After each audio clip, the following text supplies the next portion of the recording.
উনি তো আগের মতো নির্দলীয় নাই, উনি দলে, কাজে ওনার সাথে আমার কোনো লাগালাগি নাই। আমি একই এলাকার নির্বাচনী করি না। তারপর যদি ওনাকে কেউ নমিনেশন না দেয়, নমিনেশনের বাইরে কি উনি এসে নির্বাচন করতে পারবে? এসব কথাটা অরাজনৈতিক কথা, আর তার সাথে আমার কোনো লাগালাগি নেই। ওই যে বললাম বিকৃত মানসিকতার লক্ষণ।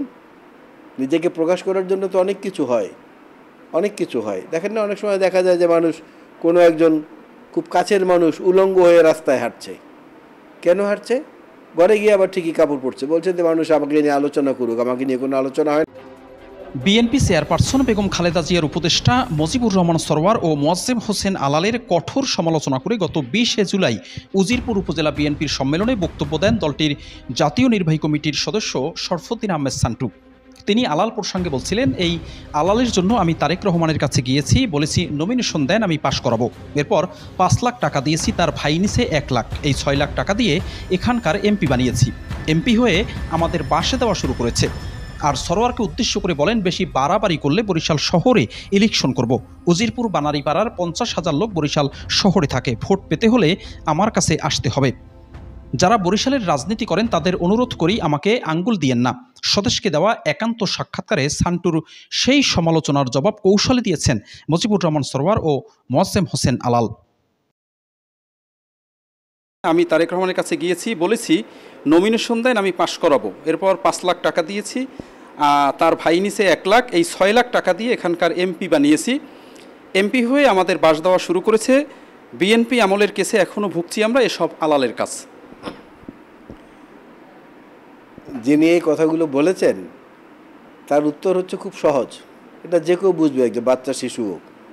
যে লোকটি আমার সঙ্গে 3টা নির্বাচনে প্রতিদ্বন্দ্বিতা করেছেন, আমার প্রতিপক্ষ হিসাবে নির্বাচন করেছেন নিজেকে বিজয়ী করার জন্য, সে আমাকে টাকা দিয়ে সাহায্য করবে? এটা কোনো বোকা বা পাগলেও বিশ্বাস করবে? এটা হলো এক। আর দ্বিতীয় হলো যে বিএনপি আমলের মামলায় উনি এখনও ভুগছেন কেন? তাহলে দুর্নীতির মামলা হতে পারে বা অন্য কোনো বিষয় হতে পারে। বিএনপি আমলের কোনো রাজনৈতিক মামলার দিক থেকে বাংলাদেশে যে কজন সর্বোচ্চ মামলার আসামি তার মধ্যে আমি একজন, এটা আপনারা সবাই জানেন, সংবাদ মাধ্যমের কর্মীরা। আমার চেয়ে বেশি জেল খেটেছে বিএনপিতে এরকম জিয়া পরিবারের বাইরে আর কেউ নাই। তো সেই ক্ষেত্রে বিএনপির করা মামলায় উনি কোত্থেকে মানে উনি কি বলে উনি ভোগান্তিতে পড়লেন বা কী করলেন, এটা আসলে একটা অনুসন্ধানের ব্যাপার। আমি এই কথাটার কোনো অর্থই বুঝতে পারিনি। এসব কথা বলে কি উনি নিজেকে জাহির করছেন কিনা? ওই যে বললাম বিকৃত মানসিকতার লক্ষণ।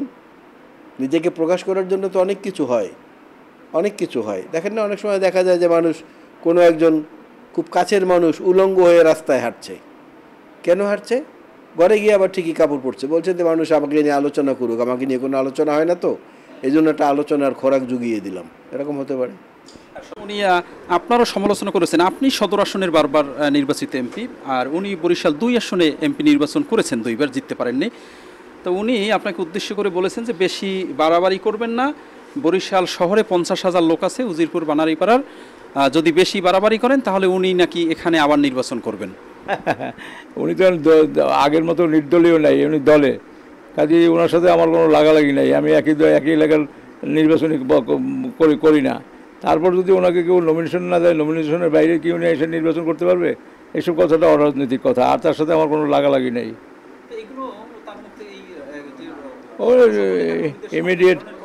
ইমিডিয়েট কোন কথা বললে বাহাবা নেওয়া যায় সেসব চিন্তা করে, কিন্তু হয়তো হয় না।